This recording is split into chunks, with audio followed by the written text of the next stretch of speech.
get through! A money machine! There it is! Hey, is that the same people? Rich banker men from Germany flying under the banner of the Red Shield. They finance both sides of the war. We must hurry! That's him, the Red Shield courier! Shoot him! No, I'm not shooting anyone. Damn it, High! What? He beat everyone back with the news of the war and told England that Napoleon won.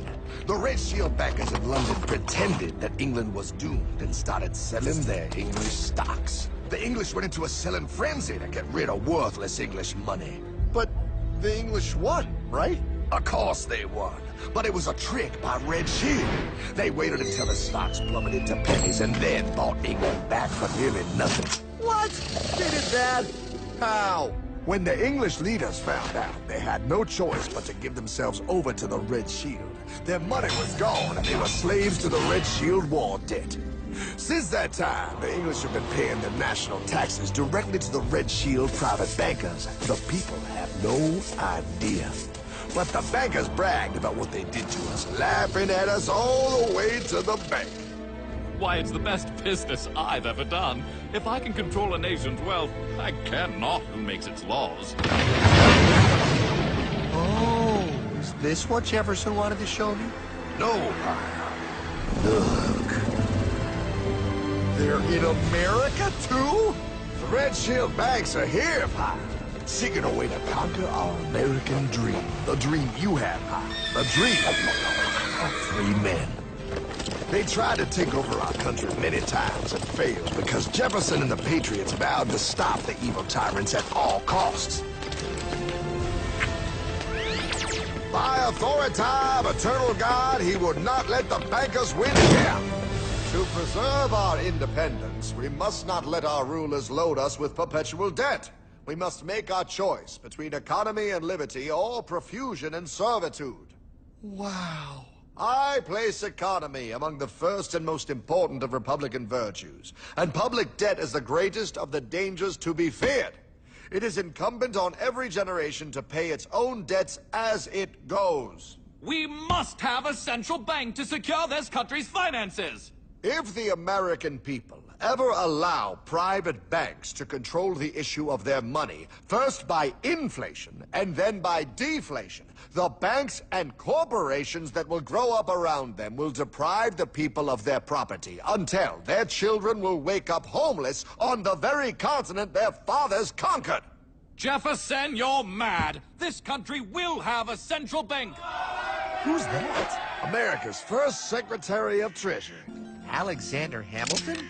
Not for long. Aaron Burr, Thomas Jefferson's vice president. They didn't take too kindly to our first Sec Treasury. Sweet shot, Burr. The first attempt at a central bank only lasted 20 years and we shut it down. But the bankers tried again against Old Hickory President Andrew Jackson. You are a den of vipers and thieves. I intend to rout you out. Then by the eternal God, I will rout you out. After surviving an assassination attempt, Jackson finally defeated the bank in 1836. When asked what was the greatest accomplishment in his life, Old Hickory replied, I killed the bank. And those were his last words. I killed the bank. And with real money backed with real gold, our country experienced the greatest boom in any nation's history. Oh, it was beautiful, pal. But the bankers, greedy for more power and wealth, were concocting their most ambitious plan yet to once and for all take control of the finances of the United States. In 1910, a secret meeting was held at a J.P. Morgan estate on Jekyll Island off the coast of Georgia.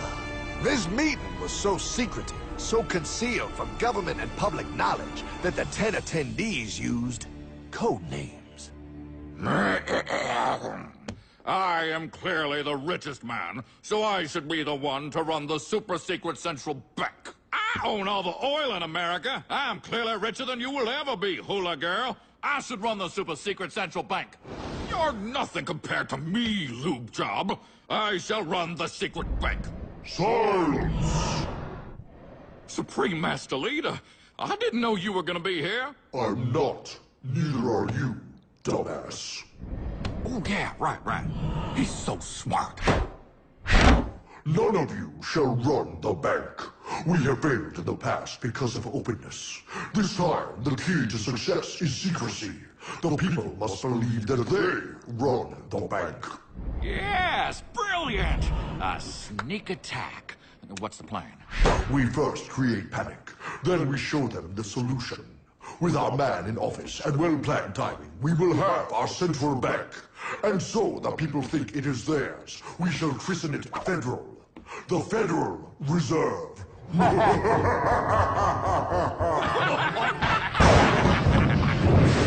They struck on December 23rd, 1913. When most of our Congress were at home eating fruitcake, these bastards, I mean bankers, presented their treasonous act to their newly elected accomplice, Woodrow Wilson, who had fortuitously already agreed to sign it before he was even elected. Wait, the IRS? I thought we always had the IRS. No, pal. They did this to us too. The Fed now has the exclusive power to print America's money.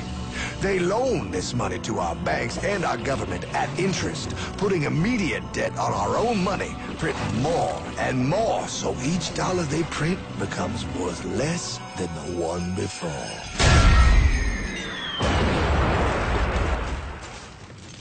Merry Christmas. What in the hell is that? That pie is how our government now must pay back these debts to the Fed. Your taxes do not go to your government. They don't? It's the greatest theft in human history.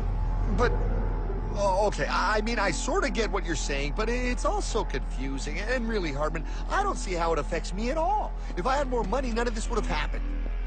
Hardman?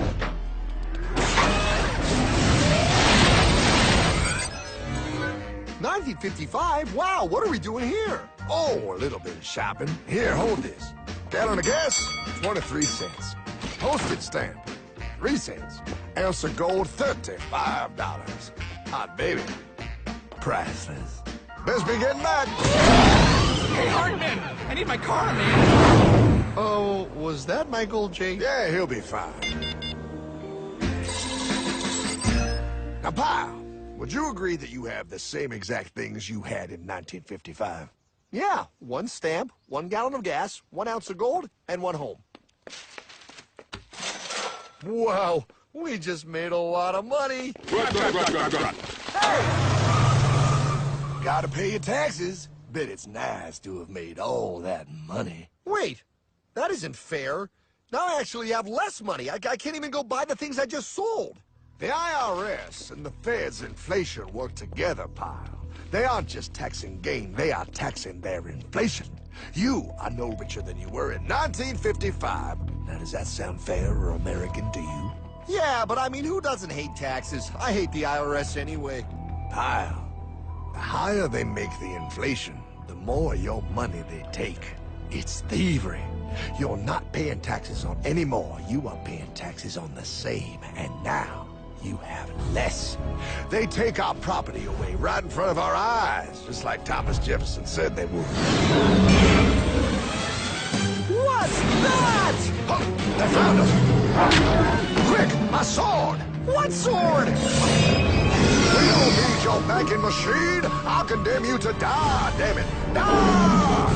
Pile! The lanky bogey on my nine! Take him at his knees!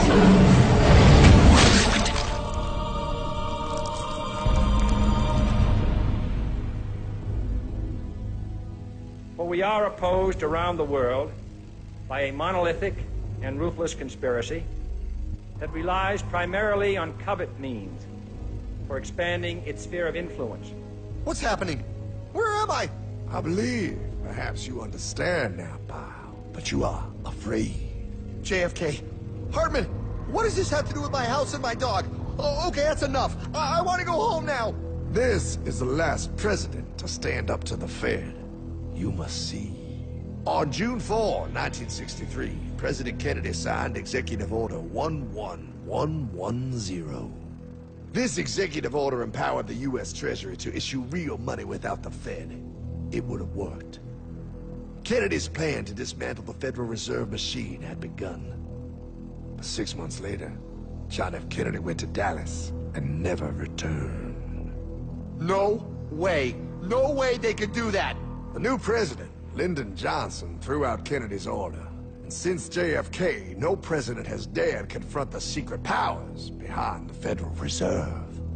They consolidate bigger and bigger banks, print more and more money, accountable to no one, decimating our nation's wealth for the benefit of a few. Why? Why do this? If they hurt us, it hurts the global bankers too. No, pal. They are protected. They are too big to fail. But I'm not. Those sons of bitches! Sons of bitches all.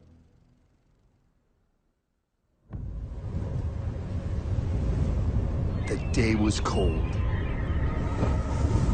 The wind sharp and strong. But we were determined. The bankers and their parasites had us vastly outnumbered, but their hubris made them weak. Not like us. Not like this band of immortals we have assembled. We have come to take back our... Hardman? Is that... My dog. Oh, Then the inevitable. The Money Kings could ignore us no longer. They sent an emissary, a cog in their machine of greed to bring about our submission. Hank Paulson. Hardman, this is blasphemy. We own the corners of the earth. It is futile to challenge us. Oh, I've seen that look before. That of a predator taking in the scent of its prey. Bold, fearless, the look of a free man. You have come far, Hardman. Farther than most. Be smart now. Join us. We will bring you money, power, everything you want. You can be one of us, if you will kneel.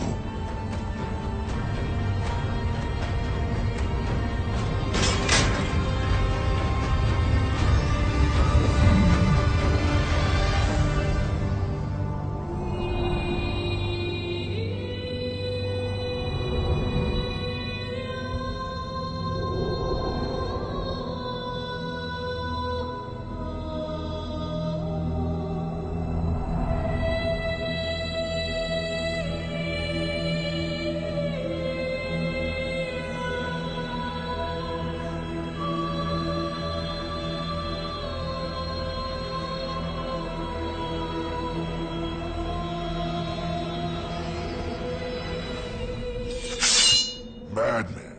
You're a madman. We're offering you everything. What do you think this is?